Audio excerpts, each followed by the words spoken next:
1, 2, 3, go. Jennifer Hardy Har. Believe it or not, Welcome to the Lawyer Dana Show. the Lawyer Dana podcast. Wow, we have a lot to talk about. And we're going to do it right after this. Welcome to the Lawyer Dana Podcast. We've kind of gotten a little off course. All right. And I'm going to take responsibility because I did start out by mentioning gas. So I'm going to take responsibility for where we've come in this at this juncture in our little conversation. But I wanted to bring you back, though, to I wanted to get y'all's opinion, though, about how our profession creates the monster. You know, how it really pressures. I mean, because it's not just the fact that we have all these events that put us in the position to consume alcohol and all, and mostly after 5. It's at happy hour. What are you gonna do? How you gonna get home? At 5 o'clock, you're supposed to drink at 5:00. I mean, exactly. It's happy hour. It's I mean, not 5:01. You're late. I mean, we had happy hour Zooms. That was a whole thing. Yeah. And people are drinking on Zoom. I'm like, who wants to drink on Zoom? And it makes no sense to me because Zoom there's nothing happy about that goes a to Zoom. show you have a problem if you're drinking It's on a problem. Zoom. But that was the whole thing. We had Zoom happy hours. We would have CLEs or meetings and things. They'll say, now we're going to do the Zoom happy hour. Everybody get your wine or get your cocktail and be on Zoom. I never did that because I didn't find that Zoom does not create happiness. It just means I work did some to me. Zoom wine tastings, actually. I could see how it's fun, and we had some fundraisers for Zoom, some Zoom wine tastings, but that's just not entertaining to me. Well, and what we did, interestingly, the winemaker was in California because they couldn't leave. And so we were trying to help and support them. But we still got our group in person, and we Zoomed with them. And they ship the wines, or They shipped the wines ahead of time. That's cool. That's pretty cool. We tried to do some similar concept to that on a national level, but there are some states that you can't ship. You can't ship it. Can't ship wine to. I mean, to answer your question, I think it starts from college when alcohol starts getting into high school for me, I thought. Well, but I think once a lot of people get off to college and they're joining sororities and fraternities, alcohol becomes really big in their life. But then I also think with attorneys being married to one and actually seeing the amount of stress and pressure and the pressure of client. Interestingly, Daniel really doesn't drink. He does on occasion. On occasion. But here's the thing. Like he'll have one. But maybe two. And let me finish. Yeah. The pressure and the stress of like how a client or multiple clients will put on an attorney, like they don't understand the attorney has not just you, they have tons of people going on. And if they're getting that constantly all day. Yes. Sometimes you just want to get to shut the front door. But it's a firm life too. Yeah. It's not just those of us who work specifically just with one-on-one with clients. It's the firm life. It's the billable hour concept. It's about having to get those billable hours in and create that work. Or if product you're that running your brings own money firm in. and you can't even get your money because you're so wrapped up in your cases and you don't even know how to collect. And so now you're so stressed out because you can't pay your bills. And most attorneys don't have. So this is one of the reasons that our programs, when we work together, it goes really well because of his life experiences. Mine. Rarely do you find a lawyer. Most lawyers go from high school to college to law school. Yep. They very seldom have any type of work experience. They've never had human resource issues. They never hired anybody. They never fired anybody. They've never worked for anybody. Policies and procedures. They don't know anything. Exactly. They haven't done. They maybe worked at Hooters to pay their way through law school, but other than that, they have anything. No, I actually worked. I had a job. I had many jobs and a master's in business administration, and specifically in organizational management. So when I left law school, I never intended to work for a firm. I already knew that I didn't have the capacity to be hazed at a firm. I was not going to have a job. Some law partner was going to come in and ask me to do something at 4:00, and I was going to be like, "You have lost your mind. Shut the front door, because I'm not going to tell you what I'm going to do, but I'm going to tell you what I'm not going to do. And what I'm not going to do is sit here all night working on this memo to put it on your desk at 6 a.m. and then get nothing for you. That's not going to happen. I am a grown-ass woman." So, no, I just said, my best thing would be to work for myself. So I left and opened up my own law firm. But the difference is I had managed people.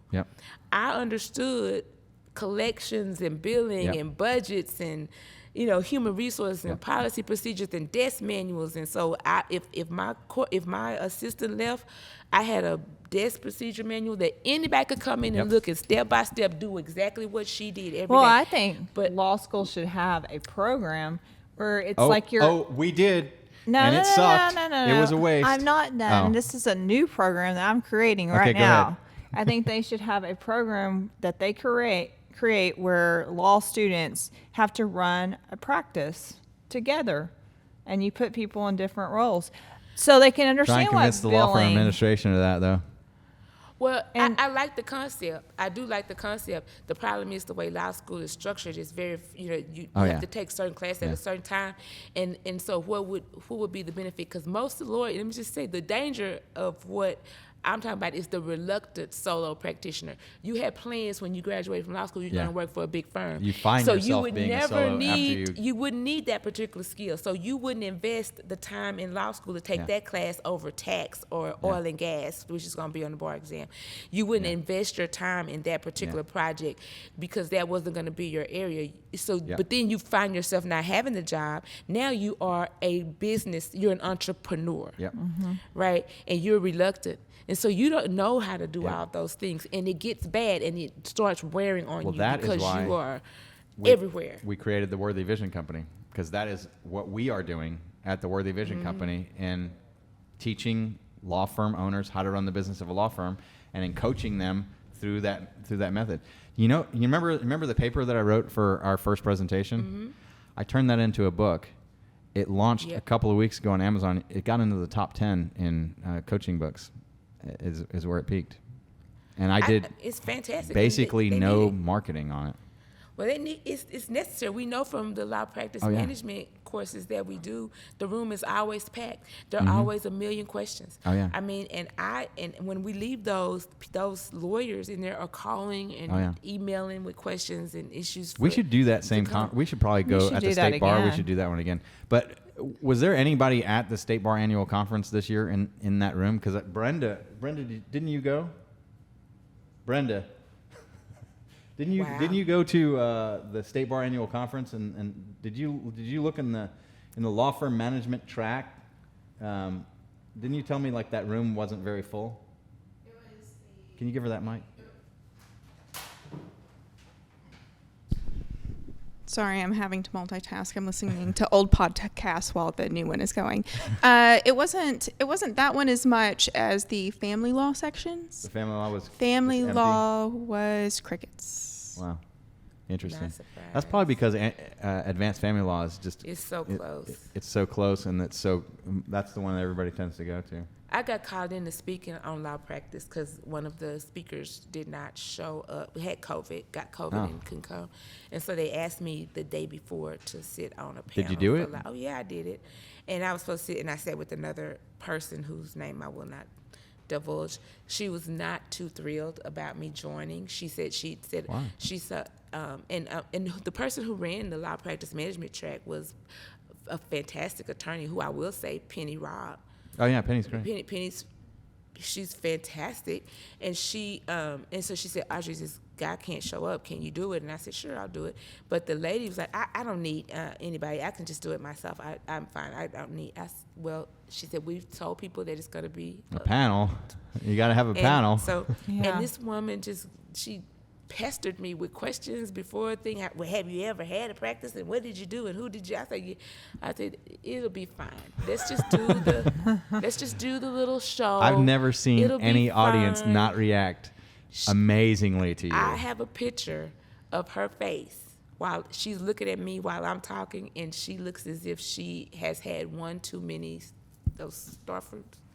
Dragon fruits. She had too many dragon fruit. She looked like she was really puckered. I was like, bless your heart.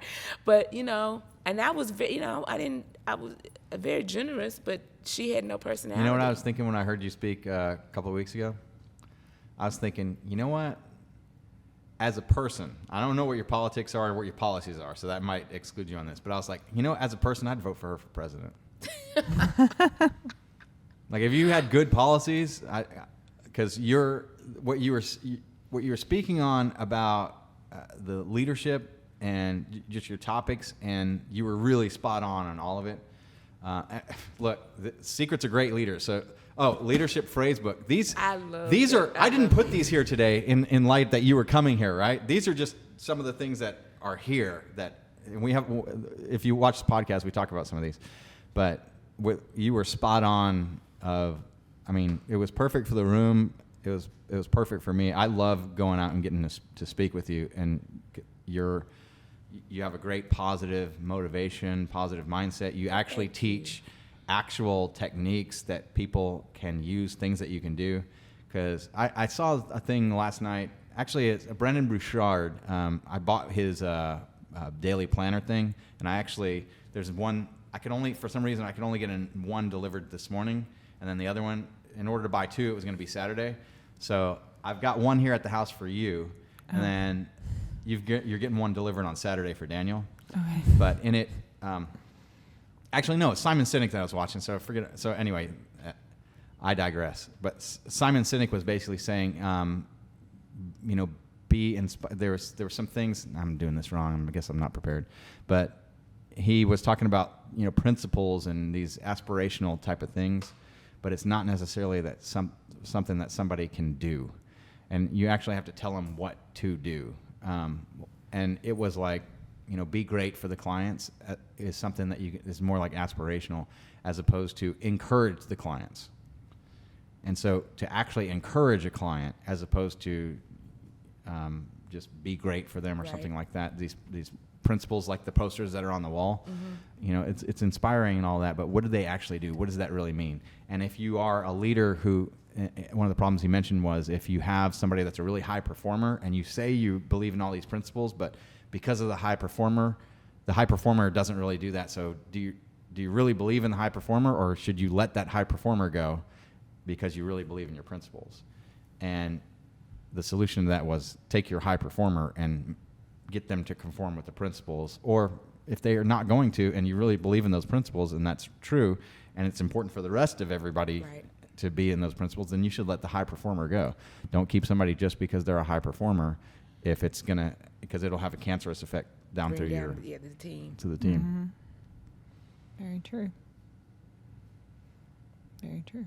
Yeah, that was a good. That was a good experience, and I'm used to speaking a lot more on substantive, practical matters. It's the law, it's the rule, it's the statute, it's the Texas. I'm on the faculty for the Texas Center for Legal Ethics, and so those, the rules, the disciplinary rules, that's what they are. I mean, you're very specific. You go to that, but when you talk about these type of things, these aspirational things, to try to make it practical for people. How do you apply it as a leader? How do I apply motivating my staff or motivating my team to do something that I want them to do and make them feel like they're the ones that want to do it?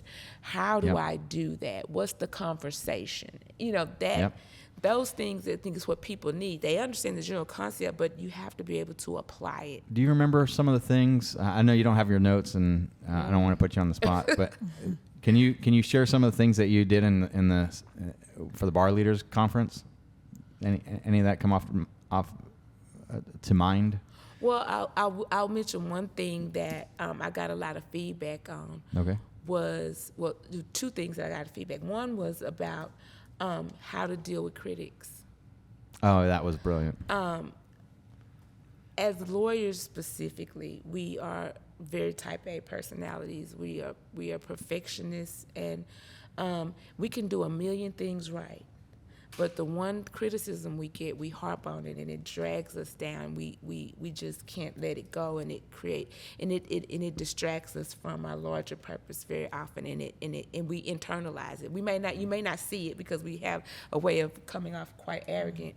We've certainly maintained this mystery amongst the public that lawyers are smart. And I don't know how we've maintained this mystery, but really it's not true. But we've somehow got people still confused here hundreds of years that lawyers are somehow extra intelligent, use these fancy words henceforth and all that, but whereas therefore, I think it's actually more intelligent the simpler the language that you use. It is, but somehow we've got, the public thinks we're so smart. But what my point was that the criticisms that we get kind of derail us emotionally, and what I suggested is that you select 4 or 5 people that you really respect, and when you need some, if they give you some feedback, you know it's coming from a place that's for your improvement, for your betterment. That comes from a place that wants you to do well, and then everybody else. Thank you for sharing. I really appreciate hearing that from you. You seem to have given that a lot of thought. Thank you so much. I'm gonna consider what you just told me, and go on and leave it right there. And only the people in this and I mean, you put those names like on a little bitty business card, because it's not that many people in the world you really care about what they think seriously. And it's not that many people in the world who really care that enough about you to offer you criticism to make you better, really interested in your betterment. And so once you do that, once you limit the people that can affect you in that way, I think it gives you a protection, and it allows you to move forward. I think that is the actual purpose of why a business owner should have a business coach, a their flavor business coach. There are some business coaches that will coach. It's just great to follow their stuff in any business, but then, and that has a good point. I mean, like Tony Robbins and is it Dale DeGrasse? Anyway, but or Brandon Bouchard, Gary Vaynerchuk. Those guys are great for in general on any business. Any business can apply the stuff that they do. But for a law firm owner, there is very specific knowledge that they need to know, and I agree. They definitely need a coach. And the purpose of a coach is it's like we're all inside our own box, and you can't see what's written on the outside of your own box. Because it's real easy to determine somebody else's situation, but it's really hard to see your own. And you need somebody there that can look at you and look at, it's just like a baseball coach or a golf coach looking at your swing and looking at what it is that you're really doing and know what you specifically need to work on right now. Right. What is your next best move? Because you have this catalog, right? There's this magical thing called a phone that you have in your pocket that answers any question, all knowledge about this, every technique, every strategy. In fact, there's so much. The magic in it is like, what is the thing that I should, there's 50 different techniques and they all look good, and you can get confirmation bias in addition. Whatever you're looking for, you can find it. You want to find that the earth is round, you'll find it the earth is round. You want to find that the earth is flat, you'll find that the earth is flat. It's all there.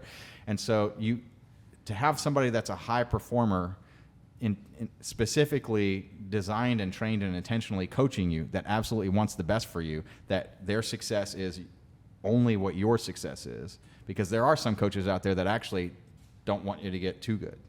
They don't want you to exceed and do too well.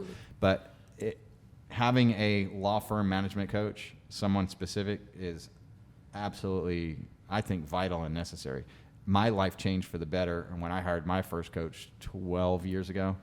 And I've hired a bunch of different ones, and I always have a coach, even now that I am a coach. Yeah. Like for example, Todd Bender and Lanny Basham, the 26-time world champion and the Olympic gold medalist, who are my current coaches for in the skeet shooting stuff. They've made me better at everything that I do, and the systems that we do, and it's just helped me become a higher and higher and higher performer. Yeah, I appreciate you saying that, because coaching is becoming a lot more popular now. But amongst lawyers, I don't think sometimes they really realize the importance and value of coaching. Yep. Even though we can extrapolate in our mind the sports that we love and watch, they all have coaches. We're talking about grown men who've been playing for decades, and they still have a coach. They have a coach for every little thing that they do. Yep. And why would that not be a good thing for you in your professional life? Exactly. Right? And you can have a life coach. Yeah. And you can have a professional business coach. And it's not the same as mentoring. Oh no, it's not. Very different. It's very, very different. It's different. But I think, and we get caught up. Mentoring is something we talk about a lot in the legal profession, but it's not a replacement for coaching. It's because you have to actually pay a coach. You have to hire a coach. A coach is an employee of your firm. Yes. And a lot of times a coach, you're going to pay him like $50,000, a year, sometimes $100,000 a year in order to be your coach, just depending, and especially or more, because it's usually a coach has a whole team. You know, I mean, any professional sports team, yeah, you're going to have your head coach, and that's probably who the coach you think you're hiring. But most head coaches have multiple people. Like, for example, like Brenda's my assistant coach, and Haley's an assistant coach.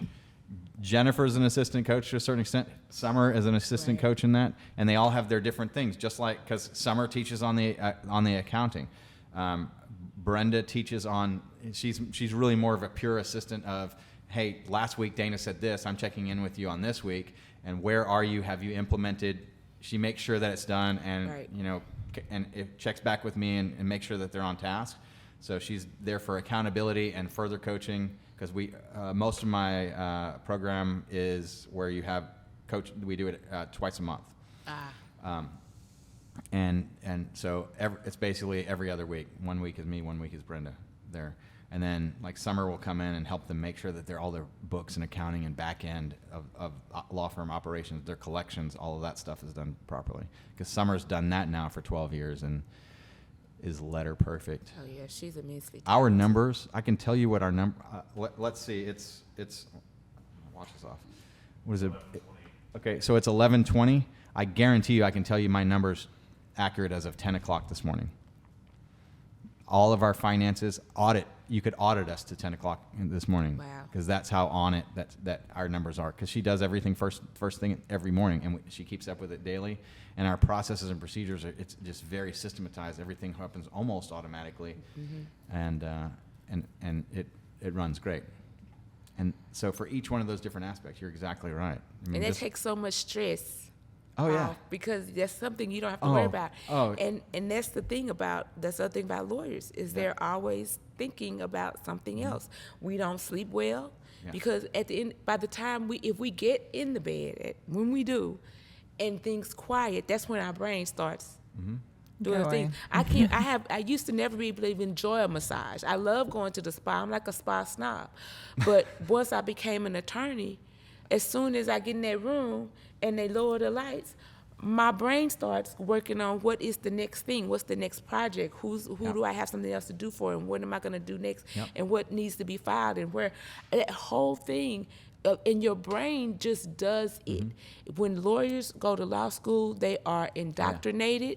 Their brain starts to work a whole different way. The way we were taught by trained educators. When you go to elementary school, even college, you have people who are trained educators. They have degrees and certifications, and they all teach pretty much the same way. When you get to law school, you're being taught by people who aren't trained educators. They're just failed lawyers. What's the expression? What like at a certain grade level you become a professor. At a certain grade level you become a judge, and at a certain grade level you become rich. Right. What was it? Is a judge or is a professor? I don't know, but it ain't rich. I don't know anything about that. I know that's not going to happen, but our brain, the way we function is just so different. The way we think, our marriages and relationships are stressed because of how we are. Because we are trained for 3 years, 365 days to issue spot. So I don't care what you're telling me. I don't care what we're talking about. We could be talking about where we're going to eat for dinner. I'm issue spotting in that conversation. Does he really want to go to a steakhouse, or is he just asking me?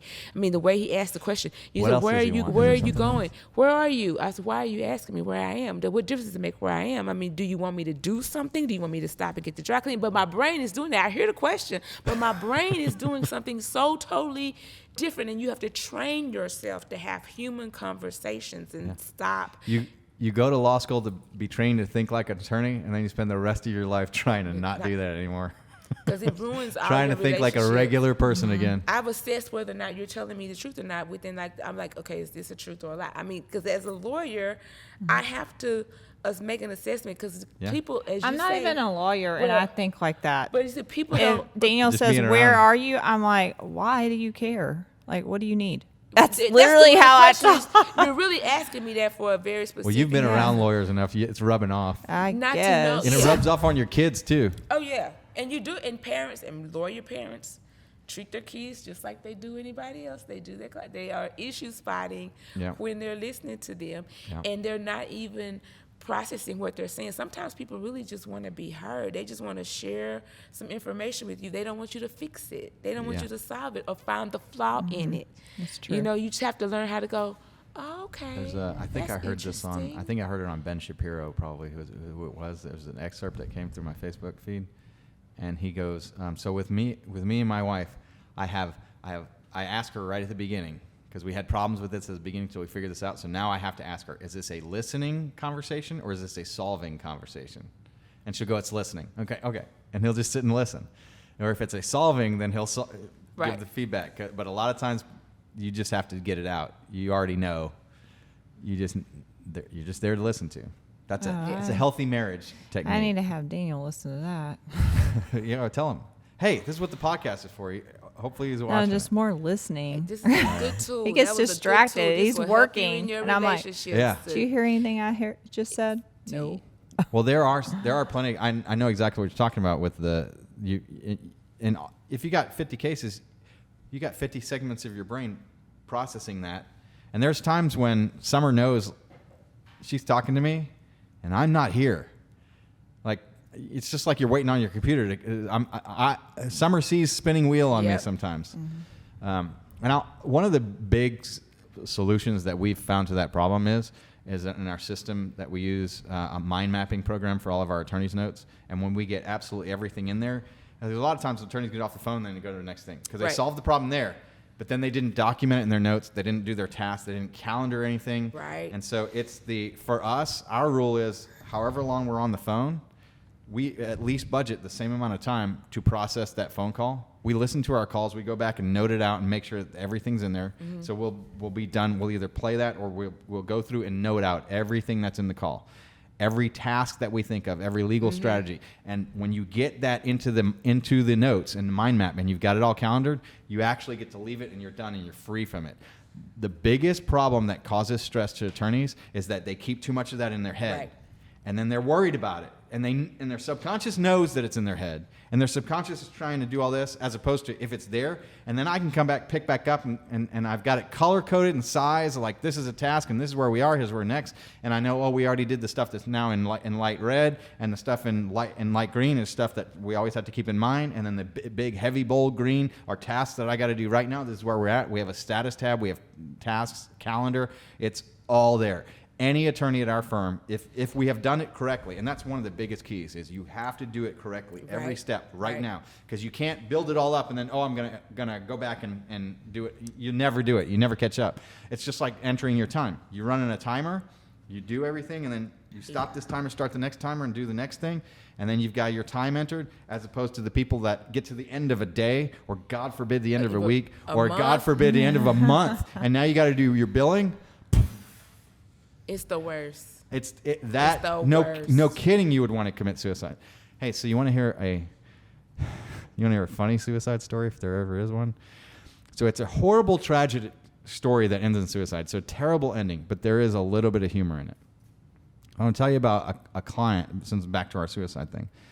I had a client, and it's about to make me cry too, but I got it. So since we talked about this, I had a client who committed suicide, and at one point we stopped him, and I thought anyway, but before he even came to us, turns out the reason why he committed suicide because he was on this a medication where one of the side effects is suicidal thoughts. Right. So he did it, and we got a call months later that he went to Mexico and they found him he hung himself in his room. So that was his plan. But he had a pre-step, which is the part that's a little bit humorous. So if you're ever going to laugh about suicide, this is it. So he said he took like a bunch of money, like $100,000 or something, because he had a bunch of money. So he goes, I'm going to go to Vegas and I'm going to gamble this $100,000. And when it's gone, I'm going to go to Mexico and kill myself. So he goes to Vegas. And the problem was, he goes to Vegas and wins. Like, wins a lot. continuously over and over and over again. And he winds up being in Vegas for a long time, like months and months, and he's not running out of money. So finally he decides to come back, and he was going through a divorce with that and comes back and then talks and meets with me. And I thought that I had him lined out, but then he started taking that medication again. And then several months after we were done, like he went from being a true success story to just this nightmare, absolute tragedy. Wow. And then we had another one. We had another client. It's the worst. She died in a fire, and something about it. I think they ruled it to suicide. I'm not 100% sure, but we'll go with that. But it was there. There was this really difficult part, and her ex was. It was just a difficult situation, right? I'm not saying it's his fault, or I don't know, but she was very tenuous during, like, she needed a lot of encouragement, and we got her through the process, and she was great. And then sometime later, there was another attack trying to take the kids away from her again, and she got to an agreement, and I think because of that agreement, I don't know why she didn't come back to us at the time. You know, people get talked into going to different attorneys, and there's all kinds of different reasons. Most of the time they'll come back, but because we do a great job. But sometimes they do, sometimes they don't. And yeah, she wound up just taking her life in a horrible way. So those are the two real tragedies we've had. Typically, that's not No. the way people normally. That That's a very doesn't. unusual That don't way. even It sounds sound very. Like, It sounds that don't sound like very- suicide very- to me. It sounds very suspicious on that to me. But those are the two tragedies. And with all these tragedies, I mean, but that's what my motivation is. That's why in the way that we practice family law, we want to get our clients through it in a healthy way, and that's the picture that we paint. And we are trying to end the fighting, not increase it. Right. We are trying to find a healthy solution as quickly as we can so that they can begin the next chapter in their life in the healthiest way that they possibly can. And those are the type of clients and families and things that we want. And we've been doing this long enough now to where we actually had our first child. So we got a divorce here, and then the child got married and got a divorce. We've done the second generation of divorces now. That's how long we've been doing this. But I have seen a lot that have where we've done it this way, and then they've grown up, and we've monitored how they're doing. And overall, the method and the way that we do with the mindset that we have and focusing on what's healthy, when that's what your goal is and that's what you're going for, that's what you get. It's, you know, when you're skiing, they say, don't look at the trees. You look at the space in between the trees, because that's where you're going to go. If you look at the tree, you're going to hit it. Or if you're driving a NASCAR, if you look at the wall, you're going to hit it. But if you look and you point the wheels where you want the car to go, and that's how you stay off the wall. It's the same thing. If you focus on what's healthy, that's what you get. If you focus on the fighting and revenge and what you deserve, I hate that word. Yeah. You know what I mean? On the one hand, we all deserve worse than we get. Most definitely. But then on the other hand, we also don't deserve the worst that we get. Mm-hmm. And you know, in this, you don't deserve to have been cheated on. Most people don't. But then at the same, you know, it's all a matter of perspective. On the biblical level, we're all blessed. I mean, we have American privilege. Holy cow, how great is it? And the other thing, to go back to your question about the you know, how do you know and defend something that's close to that is, at least in the United States, you get the ability to defend yourself. Right. Because in a lot of places, they think you're guilty, you're gone. No defense, nothing, they kill you. Yeah. And you can be so wrong. One of the shows that I really look at that just creates such a emotional is Outcry.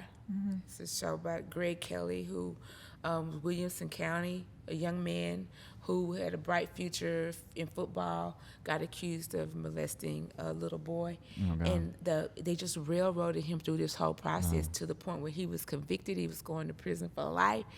And it was not him. It just wasn't. Wow. And the person who it was right there the whole time. And they looked goodness. quite a bit alike.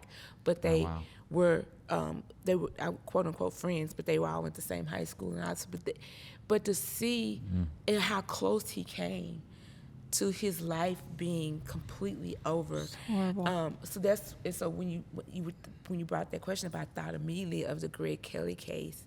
and it's on Showtime. I mean, right now anybody can go watch Outcry, but it just, I mean, it was hard to watch for me as an attorney to see somebody.